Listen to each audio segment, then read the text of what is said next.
वहीं हवाई हमले को लेकर हाई लेवल मीटिंग हो रही है। नागरिक उड्डयन मंत्री ने यह बैठक बुलाई थी। नागरिक उड्डयन सचिव भी बैठक में मौजूद है। डीजीसीए के महानिदेशक भी इस बैठक में शामिल हुए हैं। बता दें आपको कि अहमदाबाद प्लेन हादसे में अब जांच का दौर जो है वो चल रहा है। 8 केंद्रीय एजेंसियां जो है वो जांच कर रही हैं। इससे पहले डीजीसीए, एनएसजी लगातार जो है वो जांच कर रही है। एएआईबी जो है वो भी जांच कर रही है और उसने ही जांच में ब्लैक बॉक्स जो है वो भी बरामद किया था। और इस बीच एक अहम खबर सामने आ रही है। हवाई सुरक्षा को लेकर इस वक्त हाई लेवल मीटिंग जो है वो भी हुई है।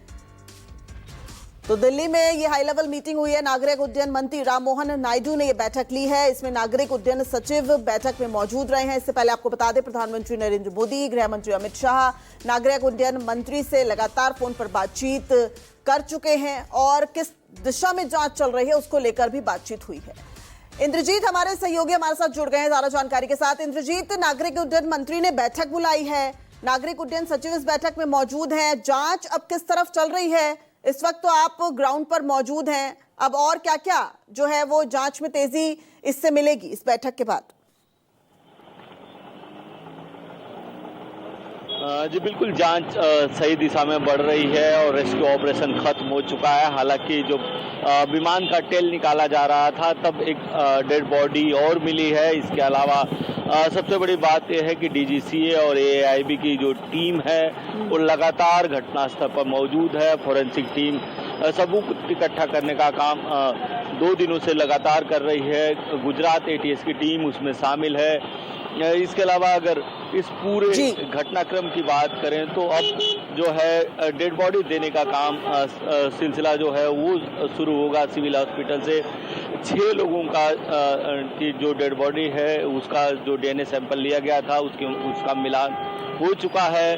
जानकार कहते हैं, डॉक्टर कहते हैं कि 50 सैंपल का जो डीएनए मिलान शाम तक हो जाएगा, जिससे कि 50 लोगों की डेड बॉडी देर शाम दी जा सकती है, कल तक दी जा सकती है। इसके अलावा 240 लोगों का डीएनए सैंपल लिया गया है।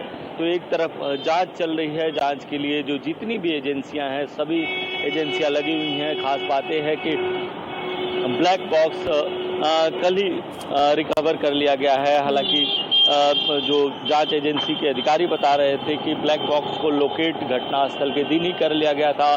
ब्लैक बॉक्स टेल में जो विमान का टेल का हिस्सा है उसमें फंसा हुआ था। इसके बाद उसको कल निकाला गया और अब उसके जांच की प्रक्रिया शुरू होगी। ब्लैक बॉक्स कितना इम्पोर्टेंट होता है किसी भी जहाज के एक्सीडेंट को जांचने के लिए, ये सभी को पता है। क्योंकि एक तो जहाज की वो किस हाइट से उड़ रही थी, कितनी स्पीड से उड़ रही थी, इंजन की स्थिति क्या थी, इंजन को कितना रेस दिया गया था, ये सारी जानकारी टेक ऑफ किया था और कुछ ही सेकंड्स में लगभग 650 फीट की ऊंचाई पर पहुंचने के पश्चात ये सिंक करने लगा, अर्थात ऊंचाई खोने लगा था। 1:39 में पायलट ने एटीसी को, अहमदाबाद एटीसी को उसने मे डे अर्थात फुल इमरजेंसी की सूचना दी थी। एटीसी के अनुसार जब उसने विमान से संपर्क करने की कोशिश की उसका कोई उत्तर नहीं मिला।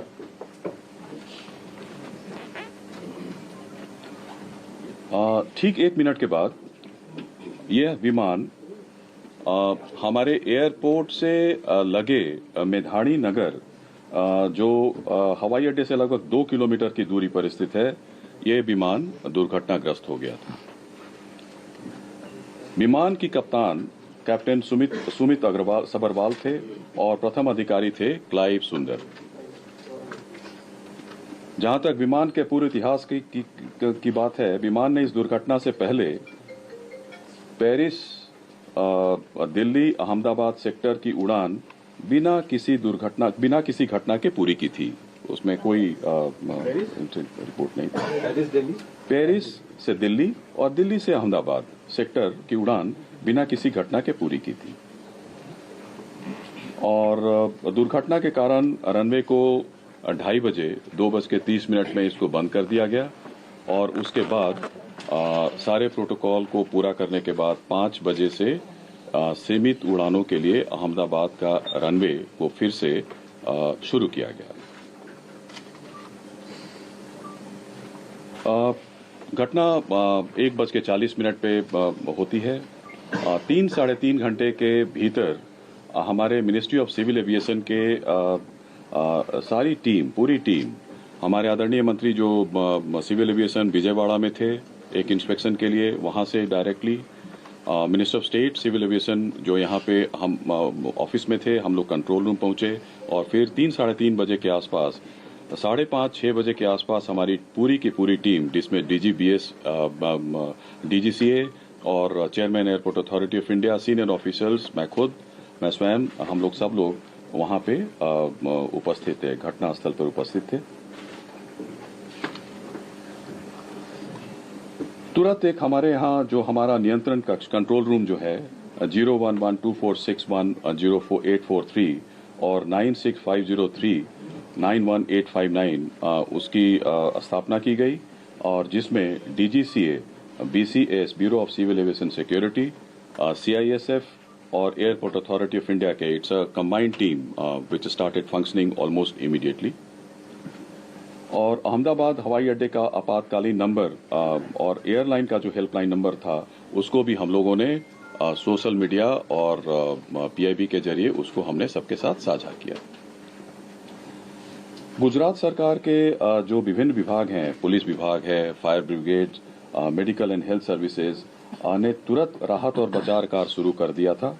घायलों को अस्पताल शिफ्ट किया गया, वहां पे ऑफिसर्स लोग की तैनाती हुई, फायर ब्रिगेड ने वहां पे आग पर तुरंत काबू कर लिया था। कहीं कहीं से धुआं निकल रहा था, छोटी मोटी आग थी, लेकिन 6 बजे तक जब तक हम लोग वहां पे घटनास्थल पर पहुंचे मेधाड़ी नगर में, अहमदाबाद में, तो आग पर करीब करीब पूरी तरीके से काबू कर लिया गया। तुरंत उसके बाद हमारा जो स्टैंडर्ड ऑपरेटिंग प्रोसीजर के अनुसार हमारा जो एयरक्राफ्ट एक्सीडेंट इन्वेस्टिगेशन ब्यूरो है ने उसी दिन विमान दुर्घटनाओं और घटनाओं की जांच नियम 2017 के तहत के अनुसार जांच शुरू कर दिया गया है और यह एक मल्टीडिसिप्लिनरी टीम है और पूरा घटना स्थल को सुरक्षित कर लिया गया है। हमारा फ्लाइट डेटा रिकॉर्डर, जिसको ब्लैक बॉक्स के नाम से भी जाना जाता है, वो मिल गया है। इन्वेस्टिगेशन पूरी तरीके से स्मूथली चल रहा है।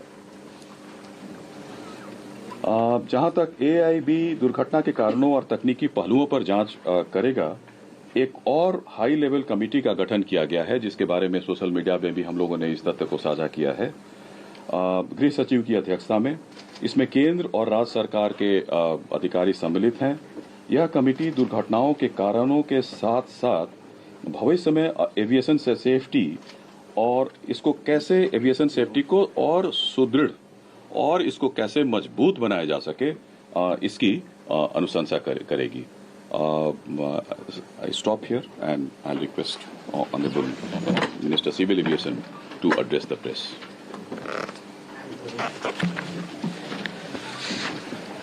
Last 2 days have been very difficult, especially in the ministry and for everyone else. The accident that has happened near Ahmedabad airport shook the entire nation. And my deepest condolences to all the families who have lost their loved ones in the incident. I have also personally lost my father in a road accident. So to a certain extent, I can understand the pain and anguish that the family members are feeling. And in fact, it was a moment of shock right after we got to know about the incident. But even in that disbelief, I personally rushed to the site to oversee what needs to be done, what support needs to be provided. And that was the attitude of the government of Gujarat also. The attitude was the same from government of India and the other people at the ministry also. And once we rushed to the site, we already saw, this was just within hours of the happening of the incident. So once I arrived at the site, the government of Gujarat already put in the necessary rescue teams, the response teams from all the concerned departments were working on ground actively, trying to rescue whatever is possible. trying to cut down the fire and to move the debris so that the bodies can be sent to the hospital at the earliest. And with the timely response, things were able to move much faster than as was expected after looking at how the crash has happened at the site. And from the ministry, taking utmost seriousness of the incident, the Aircraft Accident Investigation Bureau, which was formed specifically to look into the accidents that happen around aircrafts, was immediately mobilized, and the GO team from the AIB, including 5 members constituting DG AIB, was also immediately rushed to the site to start the investigation process. And since day one, within hours itself, the AIB has started its process of investigation. And yesterday, they have added 2 more members to the investigation, one from the forensics team, one from the medical team. And they would be doing it in future also as necessary. Whichever expert is required, they will be adding them to the investigation. And one important update from the technical investigation, which is happening through the AIB, is the recovery of the black box yesterday around 5 p.m. from the site. The AIB team believes that this decoding of the black box is going to give a in-depth insight into what would have actually happened during the process of the crash or moments before the crash itself. So we are also eagerly waiting for what the results or the report is going to be once the AIB goes through its full investigation. And like I said, taking utmost seriousness of the incident and to further investigate into the incident and to look into all the theories or other information that is going around this incident, we felt it would be much better to have another committee also overlooking into this crash and also the safety. So yesterday I've announced it before only that we are going to form another high-level committee before. And immediately we have constituted the committee also yesterday under the chairmanship of Home Secretary.